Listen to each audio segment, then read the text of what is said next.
Dan kita masuk ke sesi pertama acara inti dari webinar ini. Izinkan saya untuk menyampaikan sedikit biodata pemateri. Yang pertama, yakni Bapak Lanlan Muhria MPD. Beliau di Harmoni di PT Harmoni Anak Negeri atau di penerbit Harmoni Press yang menjadi salah satu produk dari PT Harmoni Anak Negeri. Bapak Lanan Muria menjabat sebagai direktur dan kebetulan juga beliau sekarang sebagai dosen atau pengajar di Universitas Sindang Kasih Majalengka dan lagi menyelesaikan pendidikan pendidikan doktoralnya di Universitas Negeri Semarang. Adapun publikasi atau hasil penelitian dan di antara karya yang telah beliau tulis, yaitu di bidang publikasi, beliau juga sebagai ketua tim yang hibah penelitian fundamental Kemendikbudristek tahun 2024. Di bidang kompetensi, Bapak Lanlan juga sebagai instruktur standarisasi pelatihan kerja dan sertifikasi BNSPRI di tahun 2024. Itu sedikit gambaran atau biodata dari pemateri di sesi pertama ini untuk mengefisiensikan waktu. Izinkan saya serahkan langsung kepada Bapak Lanlan Muhria waktu dan tempat saya persilahkan.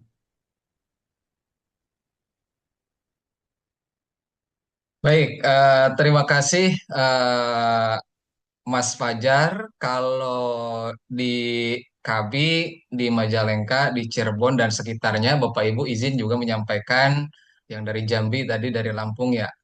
Biasanya kami panggilnya Kang Fajar gitu ya. Jadi Kang Fajar, hatur nuhun, terima kasih atas waktu dan kesempatannya di pagi hari ini. Eh, Tentu apa yang tadi disampaikan oleh Pak Karim, saya kira sebagai bagian daripada memperkenalkan diri ya Bapak Ibu sekalian, dan tentu kami juga ingin menyampaikan apresiasi yang luar biasa pada pagi hari ini karena saya sendiri merasa kaget, oh ternyata ada dari berbagai macam daerah ya dari seantero Nusantara. Alhamdulillah hari ini kita bisa bertatap maya. Walaupun ada yang mungkin juga memiliki keterbatasan harus off cam karena mungkin juga sedang berbarengan dengan kegiatan lain, tetapi mudah-mudahan pada hari ini kita bisa mendapatkan semacam insight baru bagaimana kemudian agar tadi ya tujuan yang disampaikan oleh Pak Karim bisa kita sama-sama peroleh pada sesi kali ini. Tentu yang saya hormati pula ada Ibu Dini yang nanti juga akan berbagi dengan kita, Bapak Ibu sekalian, di sesi kedua, ya, kaitan dengan topik berikutnya. Eh, izin share screen, Bapak Ibu, mohon maaf sebentar. Ah,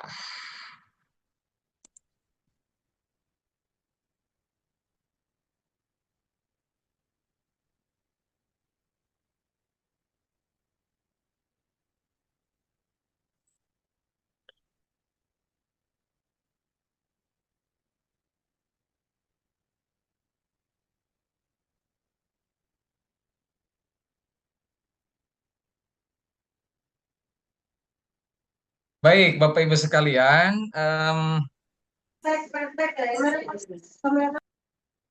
mohon izin barangkali nanti selagi menyampaikan materi, Bapak Ibu mungkin yang kepencet mute-nya mungkin nanti bisa di unmute ya mikrofon, bisa di mute mikrofonnya. Baik, selamat pagi dan tentu terima kasih atas waktu dan kesempatan di sesi pertama. Nampaknya mudah-mudahan seluruhnya ini sudah sarapan ya di pagi ini karena kalau tidak sarapan nampaknya nanti khawatir terjadi sesuatu hal yang tidak kita inginkan, begitu ya Bapak Ibu. Jadi coba saya ingin lihat yang sudah sarapan pagi ini bisa dipencet emoticon jempolnya mungkin di Zoom-nya masing-masing yang sudah sarapan.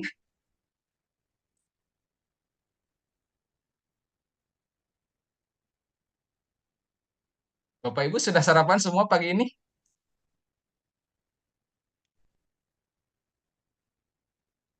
Alhamdulillah sudah. Alhamdulillah sudah. Ya, terima kasih Pak Hendra. Sudah, Kalau Kang. sudah ya. Oke, baik Bapak Ibu sekalian ya. Di sesi pertama ini saya akan mencoba memandu.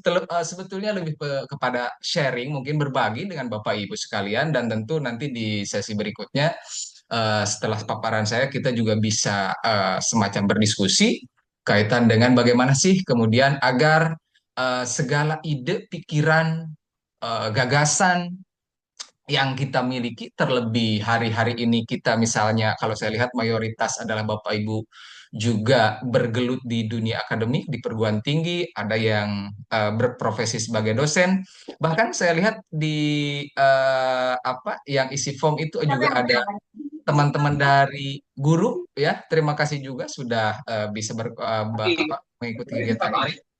Tentu kita nanti bisa berbagi juga, gitu ya.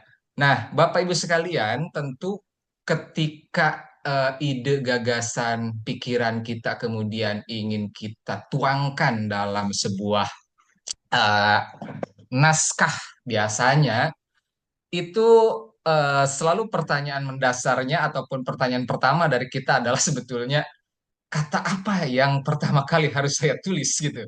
Biasanya ketika pertanyaan itu muncul maka sudah tulisan kita sudah selesai. Artinya selesai sudah sampai di situ gitu ya. Nah, sehingga saya kira semacam berdiskusi dengan teman sejawat, kemudian mengikuti kegiatan-kegiatan diklat baik webinar maupun pelatihan ini sangat membantu kita untuk kemudian memecahkan kebuntuan dari ide, pikiran, dan gagasan yang kemudian ingin kita tulis gitu ya.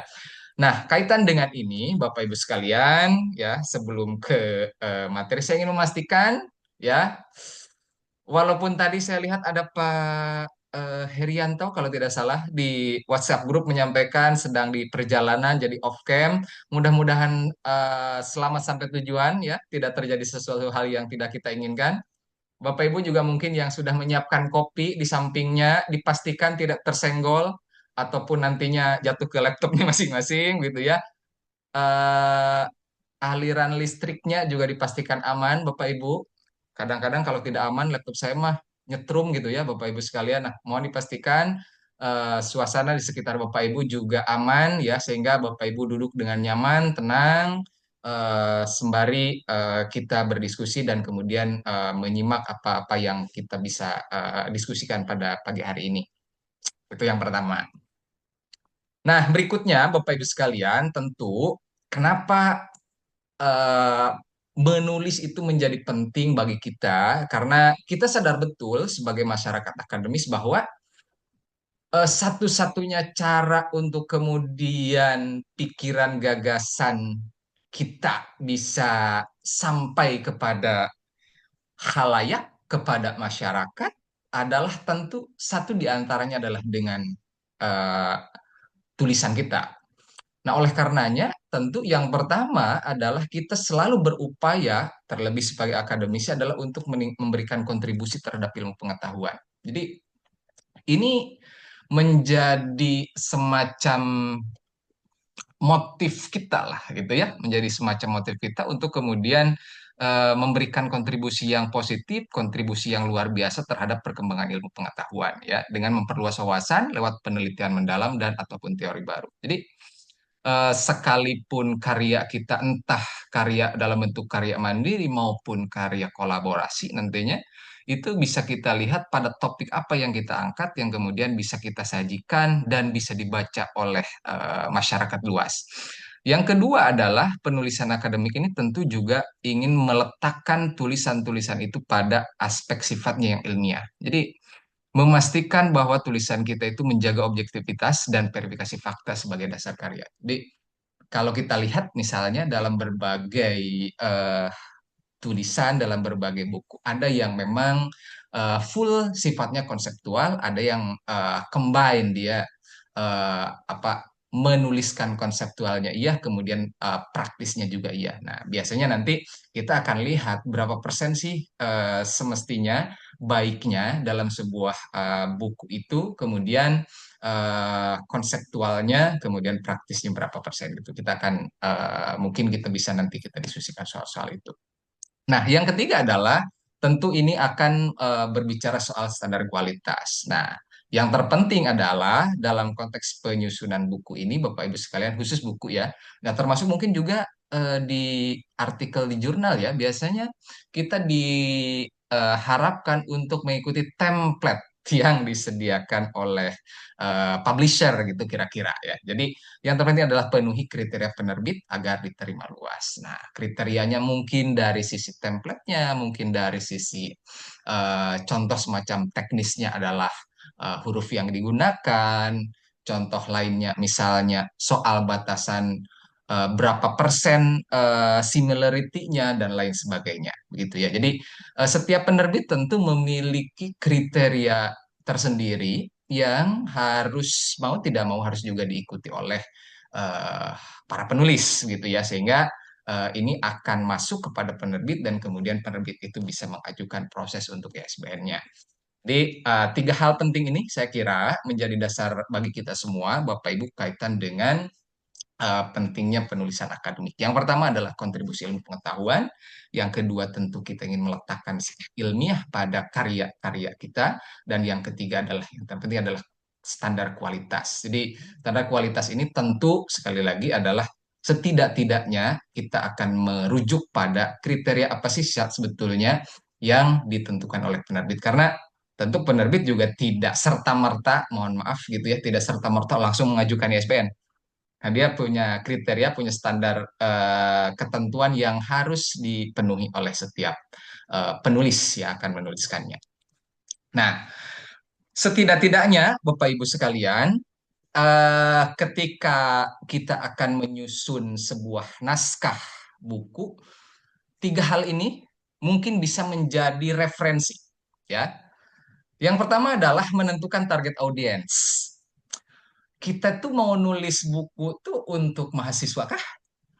Untuk panduan peneliti atau untuk praktisi atau untuk bacaan masyarakat secara umum.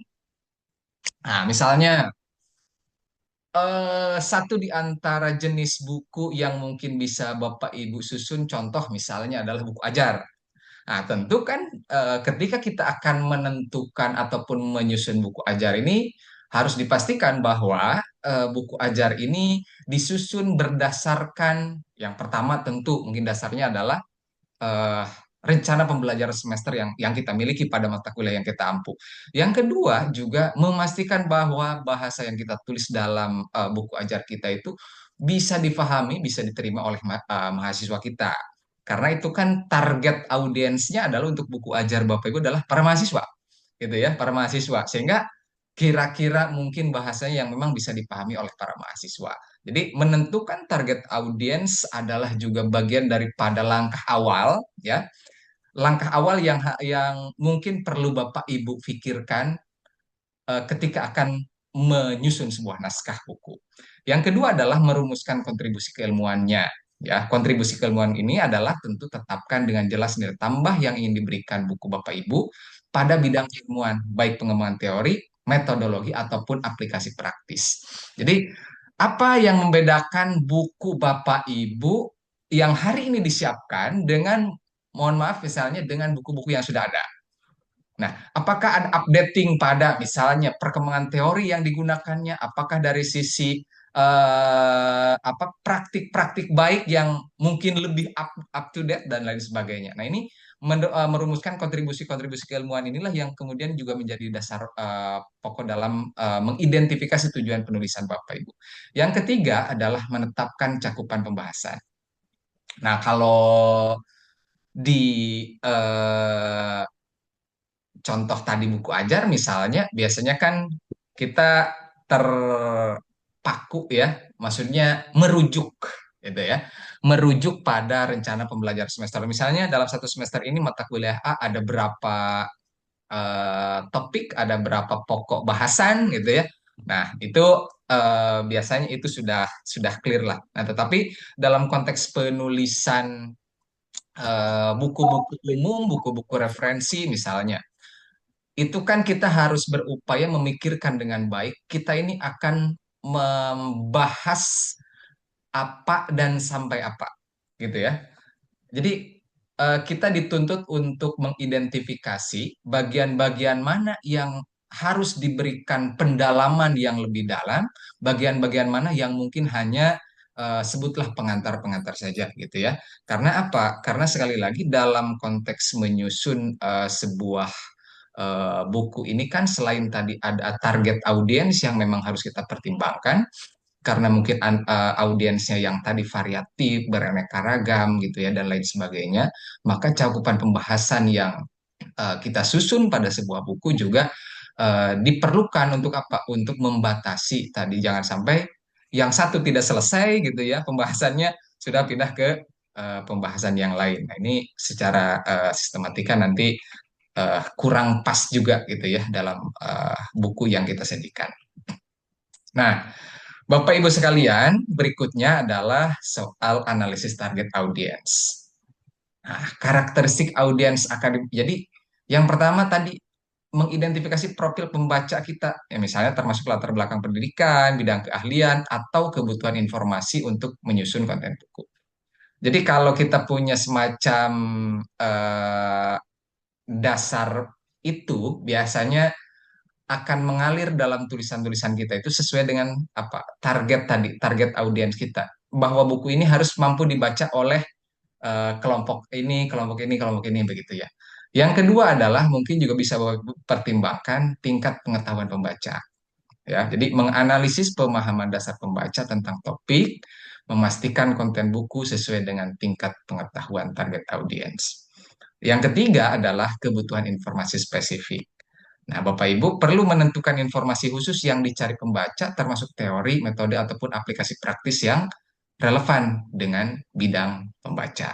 Gitu ya. Jadi, banyak hal sebetulnya yang harus kita pertimbangkan ketika ingin menyusun sebuah naskah gitu ya, sebuah naskah buku khususnya. Nah, kemudian hal berikutnya, Bapak Ibu sekalian, yang perlu kita lakukan adalah riset pendahuluan secara komprehensif. Nah, tentu buku-buku yang sudah terbit di masa lampau misalnya. Nah, tentu pada situasi hari ini kan dasar pikirnya begini biasanya. Kenapa kita menyusun buku ini? Karena memang sekarang dari sisi situasi kondisinya sudah berbeda, sehingga perlu ada semacam referensi terkini yang lebih mutakhir, kan begitu. Nah, oleh karenanya kita perlu melakukan riset pendahuluan secara komprehensif. Misalnya, yang pertama adalah soal literatur terkini. Kita bisa mencari berbagai macam referensi, entah itu dari jurnal ataupun sumber-sumber terbaru sesuai dengan topik yang ingin kita tuliskan, gitu ya. Yang kedua adalah tentu memahami state of the art-nya. Mengerti perkembangan riset mutakhir tentu menjadi sangat penting bagi kita. Karena apa? Sekali lagi, what is the differences between yang lampau dengan yang hari ini kita tuliskan itu juga harus harus diperjelas begitu ya. Makanya teman-teman saya kadang ada yang bertanya, Pak, bedanya judul ini dengan judul ini kan perasaan banyak ya yang menuliskan judul buku A, B, C gitu. Nah, nanti kita akan lihat mungkin dari sisi struktur isinya, dari sisi sistematikanya kan akan berbeda. Nah, itu dikembalikan lagi kepada setiap masing-masing penulis. Disitulah letak kebedaannya. Mungkin judulnya sama, tetapi naskah, konten, kemudian sistematika nampaknya akan berbeda gitu. Sesuai dengan tadi entah pertimbangan penulis terhadap audiensnya, entah itu pertimbangan literatur yang digunakan sebagai rujukan si penulis gitu ya, itu akan memiliki keberbedaannya sendiri. Kemudian yang ketiga adalah kita juga perlu mengumpulkan data-data relevan. Nah, Bapak Ibu, data-data relevan inilah yang tentunya dalam buku kita akan menjadi sumber kekayaan isi buku kita. Jadi nanti akan terlihat mana buku A dengan buku B nanti akan terlihat ketika referensinya mana yang lebih kaya misalnya gitu. Itu kan akan menciptakan satu kajian yang lebih komprehensif dalam naskah kita. Nah, berikutnya Bapak Ibu sekalian, penting untuk memudahkan, memandu kita dalam menyusun sebuah naskah buku adalah yang pertama, buat kerangka detail. Kan eh, kita itu sebagai penulis berimajinasi, sedang membayangkan kalau tulisan saya dibaca oleh pembaca itu, dia akan mengikuti apa yang kita pikirkan. Jadi kita sebagai penulis akan membawa pikiran pembaca sesuai dengan pikiran yang kita tulis. Nah, oleh karenanya dalam membuat outlining biasanya kita juga akan menimbang, memilah, memilih struktur logis daripada kerangka yang kita susun. Jadi ada alur logis kalau misalnya bab satunya pendahuluan, bab satunya konsep dasar, tentu bab duanya tidak lagi turun kepada materi mungkin eh, yang lebih ringan daripada materi yang disajikan di bab satu. Jadi ada alur logis sehingga ketika si pembaca memahami misalnya di bagian awal kita sudah bicara konsep, maka di bagian berikutnya kita sudah mulai kepada tataran praktis misalnya gitu ya. Jadi alur logis ini kita juga bisa susun materi mengalir dari teori misalnya ke aplikasi praktis. Nah, itu akan memandu pembaca kalau teorinya begini, kalau konsepnya begini, maka ini loh contoh praktisnya. Itu akan memudahkan pemahaman pembaca. Karena kan tadi tujuan kita menulis adalah agar dibaca oleh pembaca yang kemudian pembaca itu memahami ya apa yang kita tulis. Yang ketiga adalah biasanya secara teknis Bapak Ibu bisa kelola secara terpisah. Kenapa? Karena ini untuk memudahkan revisi biasanya. Ya, kami dari beberapa naskah yang pernah masuk kami juga mengarahkan ke penulis itu untuk eh, disiapkan bab terpisah ataupun folder terpisah. Kenapa? Karena pada bagian-bagian tertentu biasanya setelah kami baca ada beberapa hal yang perlu penambahan, ada yang perlu diperjelas kembali dan lain sebagainya gitu. Sehingga mudah komunikasi antara penerbit dengan penulis ketika si outline ataupun drafting naskahnya sudah disusun secara teknisnya dengan demikian gitu ya. Jadi buat kerangka detail ya, outline-nya, alur logis, struktur materinya, kemudian mungkin secara teknis juga bisa disiapkan file secara terpisah. Itu dari sisi penyusunan outline yang bisa disusunkan oleh Bapak Ibu kaitan dengan penyusunan naskah ya, penyusunan naskah. Nah, berikutnya adalah teknik penulisan yang efektif. Yang pertama adalah penempatan subdiskusi. Nah, letakkan setiap subtopik pada posisi tepat dalam bab, gitu ya. Jadi meletakkan bab, subbab, termasuk juga hal-hal teknis biasanya yang kadang secara sengaja ataupun tidak dari naskah-naskah yang kita tulis itu, ini lebih ke teknis sebetulnya. Kadang-kadang kita tidak memastikan kembali, mengecek kembali apakah subbab itu sebetulnya relevan nggak dengan bab yang kita tuliskan gitu.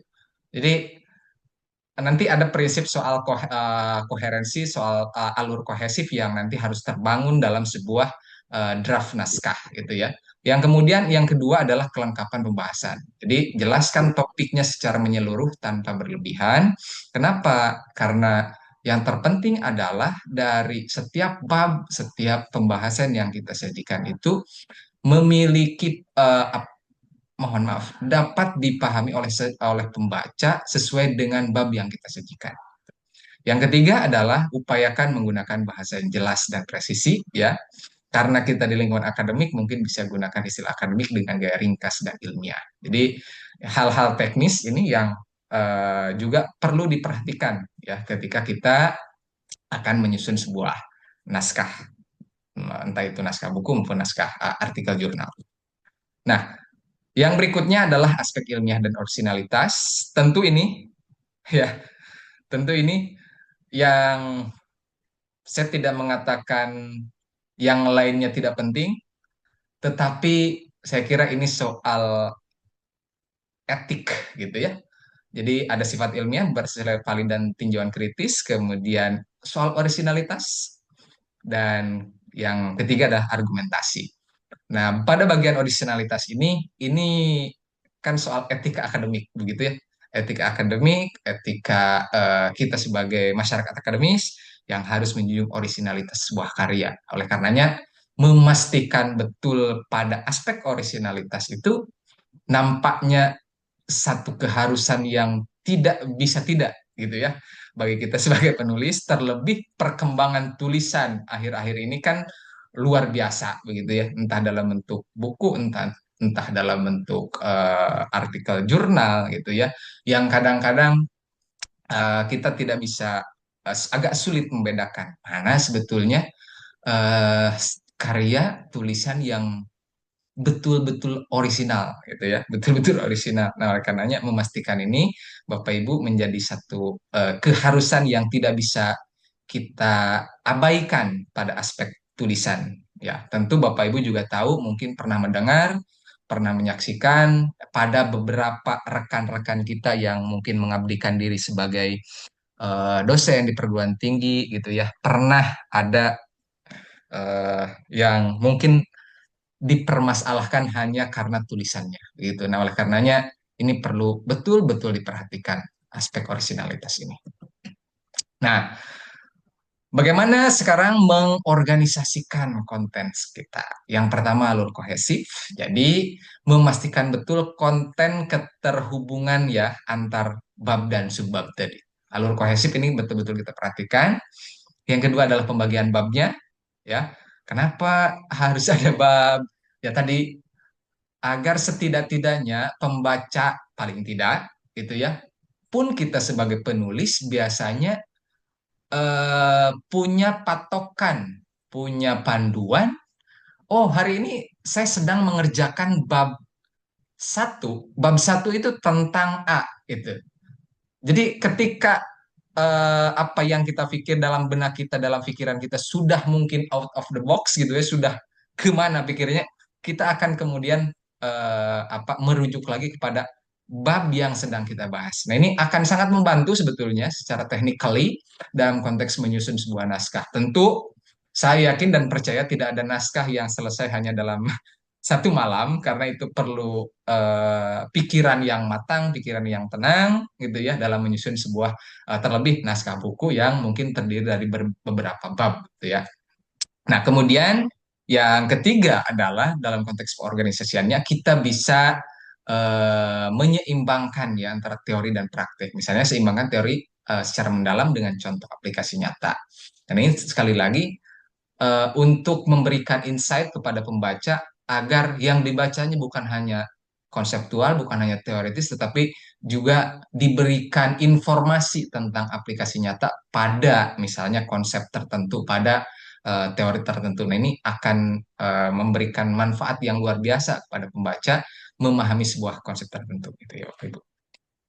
Nah, berikutnya Bapak Ibu sekalian ya, anggaplah tadi kita naskah sudah draftnya sudah siap ya, sudah ada sekian bab, sudah tersusun sekian bab gitu. Barulah kita membaca ulang ya. Ini ada yang nanti tugas Bapak Ibu sebagai penulis, tugas kita semua sebagai penulis, ada yang nanti juga menjadi bagian daripada tugas-tugas penerbit biasanya. Jadi proses revisi dan penyempurnaan ini revisi konten dan struktur ya, perbaiki logika dan kelengkapan materi secara menyeluruh. Nah, biasanya ketika kita sudah punya drafting yang utuh, kita dipastikan mesti membaca ulang ya dari mulai halaman pertama sampai ke halaman terakhir, dari bab pertama sampai bab terakhir. Untuk apa? Untuk memastikan kalau pembaca membaca tulisan kita, alur pikirnya bisa diterima, logikanya bisa diterima, dan alur kelengkapan materinya bisa difahami oleh para pembaca gitu ya. Yang kedua adalah periksa akurasi ya, pastikan data dan referensi sesuai dengan fakta terbaru.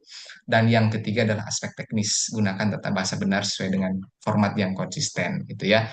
Nah, setiap penerbit misalnya semacam publisher jurnal juga kan ada yang dia pakai memintanya misalnya pakai apa style, ada yang fun cover, ada yang macam-macam gitu ya.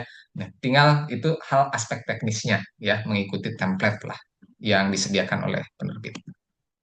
Nah, sebagai bagian akhir dari paparan yang ingin saya sampaikan, yang pertama adalah tentu dalam konteks menyusun sebuah naskah buku ini, yang pertama kita tentu perlu memilih topik ya, riset mendalam, tadi entah itu riset terhadap referensi, rujukan, ataupun publikasi-publikasi terkini, termasuk juga riset terhadap target audiens, target pembaca yang kita inginkan, kemudian dedikasi dan ketekunan, ya, sekali lagi, nampaknya agak sulit walaupun sekarang banyak aplikasi, banyak AI dan lain sebagainya. Saya kira AI, alat bantu dan sebagainya itu kan alat bantu, tetapi pikiran kita sesungguhnya harus membaca ulang, harus mereview kembali, ya, termasuk juga menyesuaikan dengan rujukan, referensi dan lain sebagainya. Dan kemudian yang ketiga tentu harapannya adalah naskah kita ini ataupun karya tulis kita ini bisa bermanfaat dalam konteks jangka panjang, ya. Karya berkualitas mendukung reputasi dan kemajuan ilmu pengetahuan. Target kita adalah demikian, Bapak Ibu. Tidak hanya money oriented, mungkin ada eh, apa apa tuh? Ya Allah, aduh lupa saya apa itu namanya. Ya, ada sesuatu hal secara materi yang bisa kita peroleh dari karya kita, tetapi lebih daripada itu adalah soal dalam upaya kita juga untuk mendukung dan memajukan kemajuan ilmu pengetahuan. Ini kan tantangan yang kemudian saya kira perlu kita pertajam kembali sebagai bagian daripada niat awal kita menyusun sebuah naskah buku. Terakhir, terima kasih Bapak Ibu. Ah, Imam Al-Ghazali mengatakan, jika kau bukan anak raja, juga bukan anak ulama besar, maka menulislah. Saya kira kalimat ini tepat, pas setidaknya untuk saya sebagai pribadi, Bapak Ibu sekalian, karena saya tentu bukan anak siapa-siapa, gitu ya. Jadi saya selalu berupaya termotivasi untuk setidak-tidaknya berapapun kalimat, berapapun paragraf, tentu semangatnya adalah kita tuliskan sehingga orang bisa membaca apa yang kita tuliskan. Terima kasih Bapak Ibu atas perhatiannya dan saya kembalikan lagi ke Pak ataupun Kang Fajar. Hatur nuhun. Assalamualaikum warahmatullahi wabarakatuh. Baik, terima kasih Bapak Lanlan atau Kang Lanlan atas paparan materi yang luar biasanya mengenai strategi menulis buku yang berkualitas dan ber-ISBN. Sebelum lanjut ke sesi kedua, mungkin saya selaku pemandu ataupun moderator dalam webinar kali ini, meskipun sebetulnya saya yakin dari paparan materi yang menarik dari mulai bagaimana kita eh, mengorganisir ide, lalu melihat target audiens sampai proses menulis dan penyempurnaan bahkan sampai terbit. Ini menjadi materi yang menarik dan saya yakin Bapak Ibu sekalian juga banyak hal yang ingin didiskusikan.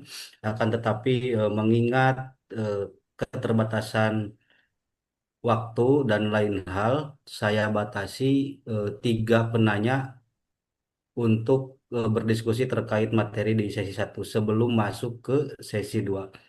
Barangkali Bapak Ibu ada yang mau ditanyakan, ada yang mau didiskusikan, atau menambahkan serta memberikan masukan dan lain halnya, boleh untuk disampaikan melalui kolom chat terlebih dahulu. Nanti saya selaku moderator memilih mana saja atau pertanyaan dari siapa saja yang ingin didiskusikan. Tiga penanya terlebih dahulu ya, sebelum nanti lanjut ke sesi dua.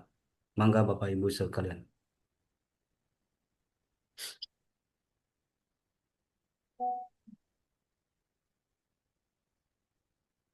Atau langsung langsung saja open open mic dan sampaikan apa yang ingin didiskusikan atau ditanyakan. Mangga Bapak Ibu. Sebelum lanjut ke sesi selanjutnya.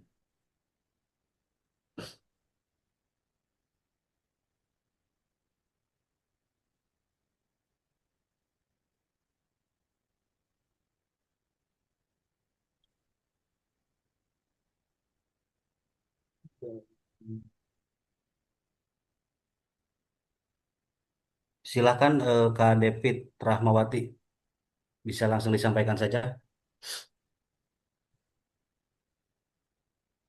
Ini ada pertanyaan, Pak. Mana Kak? Ya, Assalamualaikum warahmatullahi wabarakatuh. Waalaikumsalam warahmatullahi wabarakatuh. Pada Bapak, saya menanyakan apakah buku ajar itu bisa ber-ISBN. Kemudian, kalau kita buat buku ajar, eh, otomatis kan kalau buku ajar itu kan sesuai silabus, mayoritas sama dengan buku-buku yang lain. Jadi, kira-kira apakah kita harus membuat pembedanya, misalnya mata kuliah fisika. Sementara referensi lain kan ada tuh. Nah, terus kalau kita mau buat pembeda, apakah cukup dari contoh soal aja kita bedakan, atau mungkin narasi-narasinya kita ubah juga? Itu aja cukup, Pak. Terima kasih. Baik, terima kasih Kang Fajar. Nampaknya saya langsung respon saja ya. Siap, siap. Pertanyaan yang menarik. Terima kasih Bu David ya, Ibu David. Dari mana Ibu? Mohon maaf, dari mana Bu David? Dari Universitas Muara Bungo, Provinsi Oh, Jambi, Pak. oh, dari Jambi. Keluarga Iya. besar saya juga ada yang di Jambi, Ibu. Mudah-mudahan suatu waktu saya berkesempatan ke Jambi. Amin. Silahkan, Pak. Mari, Pak. Siap, dan saya pasti akan silaturahim ke Muara Bungo, insya Allah. Amin, amin, amin. Baik, Ibu, terima kasih atas pertanyaan yang luar biasa. Tadi nampaknya ini juga apa menjadi apa semacam ada keraguan-raguan ya di antara teman-teman. Beberapa teman-teman dosen kadang juga bertanya yang demikian, Ibu. Apakah buku ajar itu bisa di SBN? Tentu yang pertama saya ingin menjawab tentu bisa. Ya, bisa. Dengan catatan apa? Dengan catatan mengikuti standar ketentuan dalam konteks penyusunannya. Jadi, misalnya terlebih buku ajar itu akan kita gunakan untuk kepentingan, akan digunakan untuk kepentingan jabatan fungsional dosen. Misalnya, ada angka kredit yang ingin kita gunakan dari buku ajar yang kita susunkan gitu ya. Kalau tidak salah antara 20 ya, kalau tidak salah angka kreditnya untuk buku ajar. Kalau buku referensi itu 40 kalau tidak salah. Itu untuk satu penulis ya. Nah, biasanya kan kalau dalam angka kredit dosen itu kalau penulisnya lebih dari satu, biasanya 60-40 ya. 60 penulis pertama, 60%, 40-nya dibagi kepada penulis yang lain. Nah, itu yang pertama. Jadi selama mengikuti ketentuan-ketentuan penerbitan ya, itu bisa diajukan ISBN. Tetapi nah, itu tidak diperkenankan isinya itu mohon maaf misalnya mencantumkan nama kampusnya. Kami pernah entah di yang lain eh, Bapak Ibu ini sharing aja. Kami pernah ada sebuah naskah sempat ada yang masuk ke kami, tetapi specifically banyak menceritakan nama kampusnya di dalamnya. Nah, itu review dari ISBN-nya, dari Perpusnasnya, memang tidak mengeluarkan ISBN-nya, karena itu dianggapnya semacam kayak modul biasa gitu ya, kayak modul biasa. Nah, oleh karenanya mungkin eh, walaupun buku ajar, sekalipun buku ajar gitu maksud saya, itu tidak hanya dapat digunakan di kelas Bapak Ibu, tetapi juga mungkin digunakan di kelas lain pada mata kuliah yang sama. Nah, bagaimana dengan bedanya kan banyak buku ajar yang sudah ada, contoh tadi fisika. Eh, dalam konteks kita akan merujuk lagi kepada konteks penentuan capaian pembelajaran mata kuliah yang ada di struktur kurikulum Bapak Ibu gitu ya. Nah, CPL maupun CPMK ini juga kan perlu kita baca. Sejauh mana sih kedalaman materi yang ingin disajikan pada mata kuliah Ibu? Apa saja capaian pembelajaran mata kuliah yang ingin disajikan, yang harus diperoleh oleh mahasiswa, yang harus dicapai oleh mahasiswa, gitu kan? Nah, oleh karenanya nanti mungkin akan ada beda di buku ajar yang Ibu sajikan itu tingkat kedalaman bahasannya, tingkat kedalaman topik yang dikaji pada buku ajar Bapak Ibu, termasuk tadi memodifikasi berbagai macam contoh-contoh yang bisa digunakan, tentu juga menambahkan ataupun lebih menggunakan referensi yang lebih bervariatif gitu ya. Nah, ini saya kira bisa menjadi salah satu hal-hal secara teknis yang bisa dilakukan. Tetapi sekali lagi, ini akan bergantung pada sejauh mana kedalaman materi yang harus disajikan pada mata kuliah kuliah Bapak Ibu sesuai dengan tadi struktur kurikulum yang digunakan di masing-masing gitu kan. Kan kajiannya kedalamannya seperti ini dan sebagainya. Nanti kan akan menentukan kenapa topik ini disajikan di pertemuan ketiga dan topik yang berikutnya disajikan di pertemuan ketujuh kan gitu. Karena ada secara hierarkis ada target capaian pembelajaran pada mata kuliah yang di pertemuan semakin semakin akhir itu kan dari apa capaian pembelajaran mungkin dia sudah tidak lagi eh, apa ya bahasanya. Kalau di pertemuan-pertemuan awal misalnya mendeskripsikan, nah mungkin di pertemuan ke-5 7 kan sudah bisa menganalisis gitu ya. Nah, ini kira-kira begitu. Jadi dari sisi tingkat kedalamannya balik lagi kepada kedalaman materi yang harus disajikan pada mata kuliah itu. Jadi prinsipnya Bu David sebetulnya bisa ya, tetapi tadi kita bisa susunkan sesuai dengan betul-betul kebutuhan yang diajarkan di Bapak Ibu. Gitu. Terima kasih Bu David, mudah-mudahan sedikit membantu apa ya menjawab gitu ya. Mohon maaf kalau tidak puas karena saya bukan alat pemuas gitu. Baik, terima kasih. Saya kembali lagi ke Mas Fajar.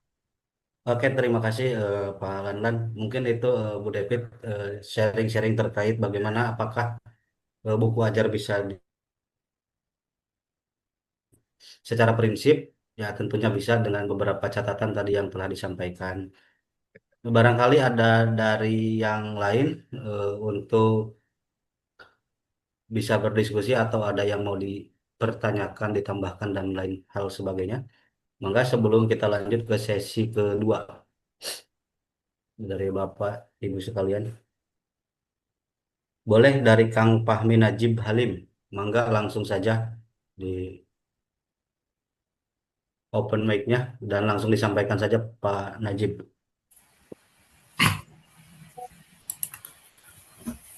Bismillahirrahmanirrahim. Assalamualaikum warahmatullahi wabarakatuh. Waalaikumsalam warahmatullahi wabarakatuh. Perkenalkan, saya Fahmi Najib Halim dari STAI Said Sabik Indramayu. Mohon maaf sebelumnya ingin bertanya Pak terkait penulisan buku.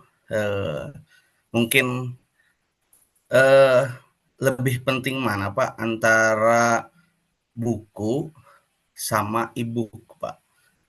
E-book. Melihat kalau dari segi fungsi, kalau buku itu mungkin feedbacknya ke kalangan dosen itu bisa menambah angka kredit dan lain sebagainya. Tapi kalau misalkan e-book itu saya kurang begitu tahu. Nah, tetapi kalau melihat mayoritas masyarakat atau Gen Z ya atau sekarang itu di era digital ini kan lebih memudahkan digital dibanding dengan buku gitu kan. Karena yang saya lihat itu eh, budaya untuk literasi membaca itu sudah mulai berkurang lebih ke digital gitu secara praktisnya gitu. Itu. Makanya saya menanyakan lebih penting mana buku dan e-book gitu. Dan yang kedua, eh, apakah tata cara penulisan buku dan e-book itu sama atau tidak?